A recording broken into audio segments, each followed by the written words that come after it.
that's fine. You can come back to it. So we are solving equations with square roots today. When we're solving equations with square roots, on your note sheet, how many steps is it going to take in order to solve an equation with a square root? 3. The first thing that we're going to do is box the square root. So after we circle the variable and draw the line of equality, the new thing that we're going to start doing is put a box around the square root. I'll explain why this is going to be important, and you'll see why it's going to be important in some of the example problems. Once you do that, we're going to use the golden rule to get the square root by itself, meaning we're going to get the variable by itself, the square root by itself, whatever we do to one side, we do to the other. So really, this is the only new thing. This here, use the golden rule, we've been doing since the start of first triad. The second step is also going to be a new step. Well, you guys already told me the inverse operation for square root is square. So in order to get rid of the square root sign, we're going to have to square both sides of the equation. Because whatever we do to one side, we must do to the other.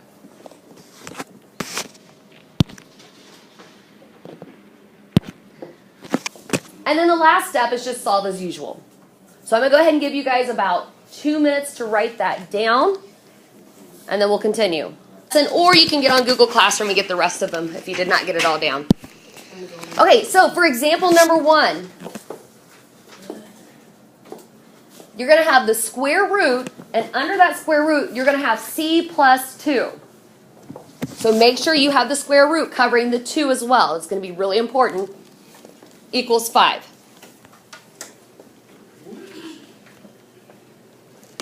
Every single time we solve an equation, we're still going to circle our variable, and we're still going to draw our line of equality. Now, we need to refer to our notes. Our notes, the first step says, box the square root. So this is where we're going to put a box around everything that is under that square root sign. Now, for this particular problem, there's nothing on the outside of the box. Other problems down the road, you will have other numbers outside of the box. Now, the reason why we put a box around the square root, that's our visual clue that we have to get the square root by itself. Well, in this particular example problem, is the square root by itself? Is there anything on the outside of that box? No. Yeah. No. No. No. There's no other numbers on this side of the line of equality on the outside of this box. So then that means we can go ahead and move down to step 2. What's step 2 say to do, Jair? Square both sides of the equation. So I'm going to square both sides of the equation because whatever I do to one side, I must do to the other, the golden rule. So on my left side, because square and square root are inverse operations, meaning they're opposite of one another, they cancel each other out. So if the square cancels the square root sign, on my left side, what can I bring down? Danielle, what can I bring down on my left side?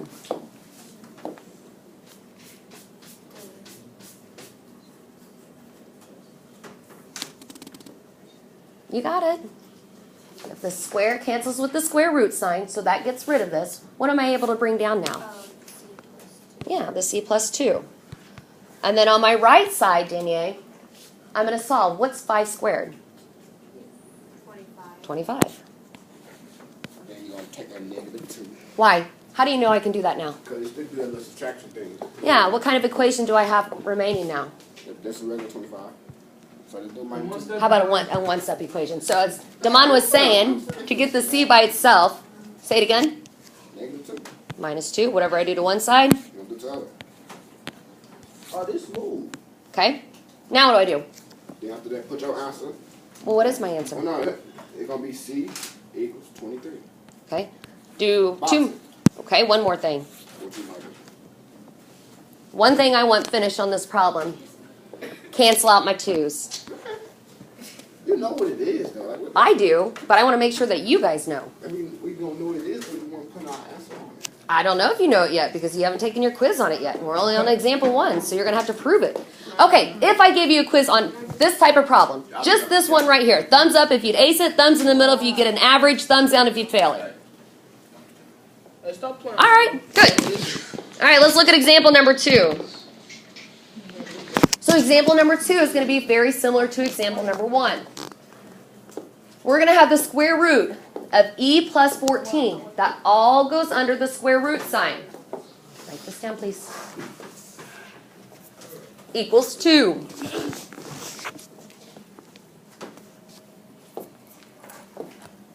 David, what is the very first thing I'm going to do to this equation? Alright, first you go circle the E. Okay. Draw your line. Now what do I do? Okay, the second side, you go square both sides. Not yet. Look at your notes. Read step number 1. What have I not done that step number 1 in your notes says to do? Oh, right. Oh, you got a box of square. So what's going to be the square root that I'm going to box? What all goes in that box? E plus 14. Good. Now the purpose of boxing the square root is because I have to get that square root by itself. Right. Kaylon, question? Yeah, I got a question. If the box, if you don't really like that box, do you gotta put the box? Yes. Right now, does it seem necessary that we have the box? Not really, because there's nothing else as far as numbers that's not inside of the square root sign.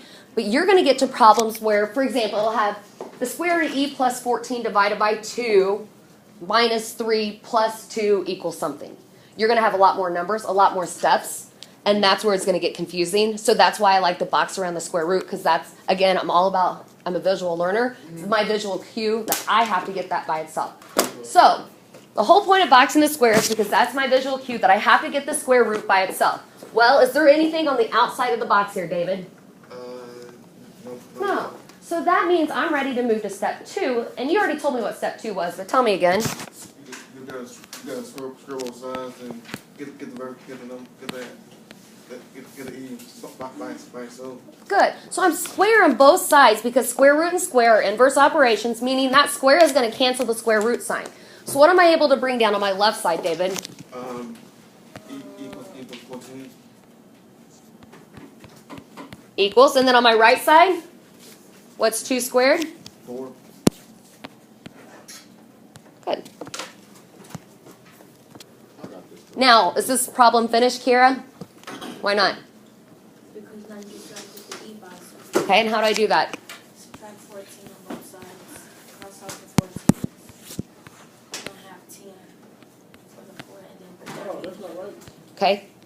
You're almost, think about it. If I have $4, can I give you 14? A negative 10. Good. Those negatives are tricky. Nice. Wait, we should do all these examples Yeah. today. Well, what if we Yeah. already did it? You know I'm going to make them harder, right?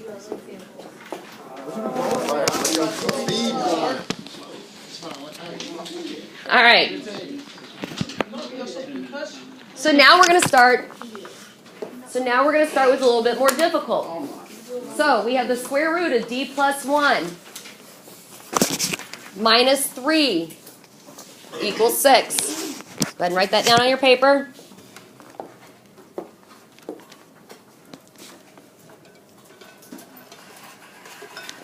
That three gotta be in the box. That's a good question.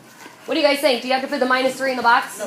Why not? The square root's not open. Yeah, the square root sign's not over it. So I'm going to go ahead and start with what I know by circling the variable, drawing my line of equality. Then I'm going to refer to my note sheet. My note sheet says, step 1, box the square root. So, Jair, what am I all going to box here? What all is part of the square root? D plus 1. Okay, so I'm just going to put a box around the d plus 1. Now, that's my visual cue that I need to get the square root by itself, meaning nothing else can be on this side of the line of equality but this box. Oh, that can be easy. So what do I have to get rid of in order to get that box by itself? 3 So if I have a minus 3, plus 3. the inverse operation of a minus 3 is a plus 3. How you doing over there, Kelly? Is it clicking? Good. Whatever I do to one side, I do to the other. No, but I thought you had to write the square root over there. We're going to in just a second. Because our first, this is different than example 1 and 2. Our first goal is to get the square root by itself. So we can't do anything to that square root yet, Kaylon, until it's by itself. Sorry, Jalen. So on my left side, what do I bring down? Jaden? What do I bring down on my left side? What do I bring down here? Gotta keep your eyes open. You gotta stay awake, okay? Who can tell me what I need to bring down on my left side? Jalen. Very good. So the square root, D plus 1 equals, and then on my right side, Jalen, what do I bring down? I just didn't hear you. Can you say it again? 9, because you took 6 plus 3. Okay, now, is my square root by itself? What do you guys think? Is my square root by itself? Is there anything on this side of the line of equality? No. And two right there. Okay, so why am I going to put the 2 right there? You gotta cancel out the thing. Because the square root is by itself, I'm going to move to step 2 in your notes, which is square both sides of the equation. Because square and square root cancel. So square and square root cancel. So if that square and root cancels, Kelly, what do I bring down on my left side? D plus 1. Okay, equals 9. and then on my right side, 9. squared, which is?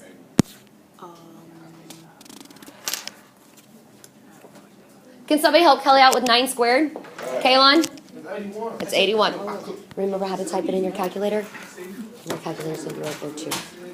All right, now, last step. I need to get the D by itself. Michael, how do I get the D by itself from here? Minus 1. Whatever I do to one side. Okay, so on my left side, what do I bring down? Okay, on my line of equality, my equal one, then my right side. And because it's my final answer, what do I need to do? Box it. Good job. We've got time. Oh, we have plenty of time. Time is going by. Oh, What I want to see on yours is that you circle the variable. I did.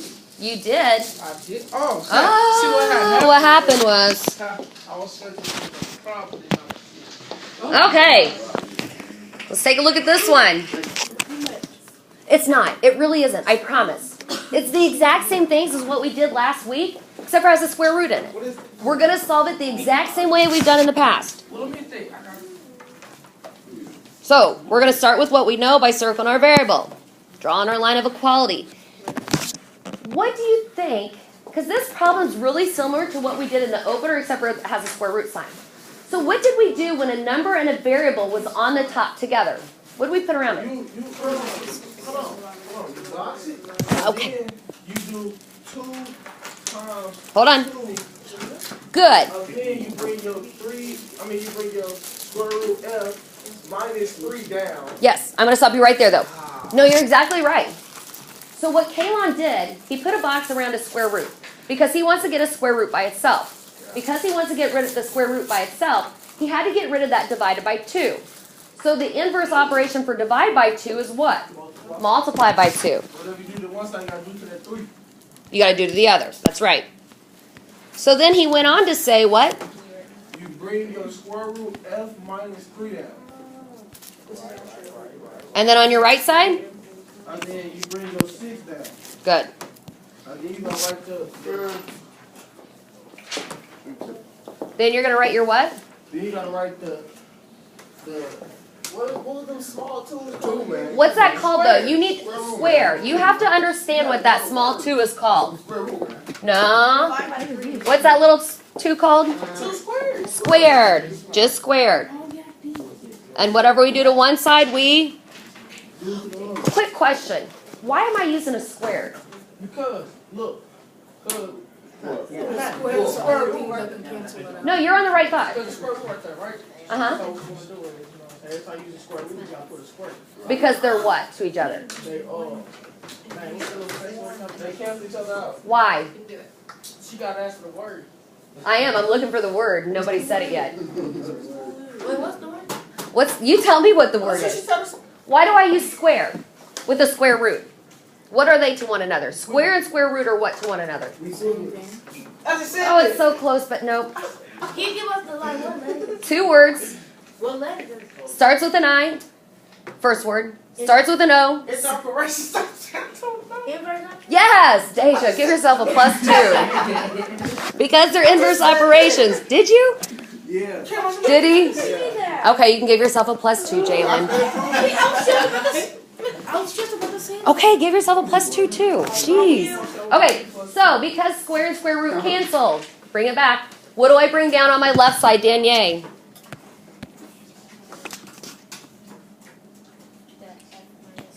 Perfect. And then on my right side,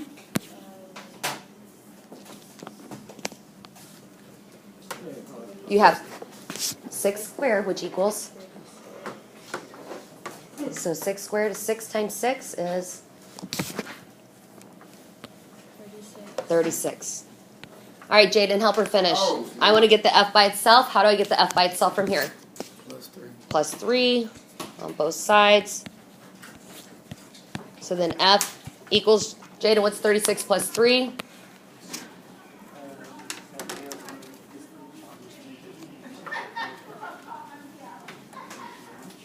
$39. 39. And box your final answer. Sure. Nice job. Thank you. You let us try to adjust the time and do it on our own. Nah, man. Let's keep going, man. You tripping. I feel like Do we all have this one down? Okay.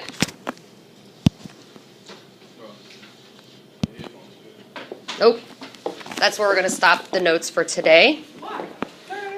Do you guys want to finish them? No, we stop, man. yeah. On, man. On this stuff. Make sure you're raising your hand. Hey, you still got something to pair with me? Yes, every single time.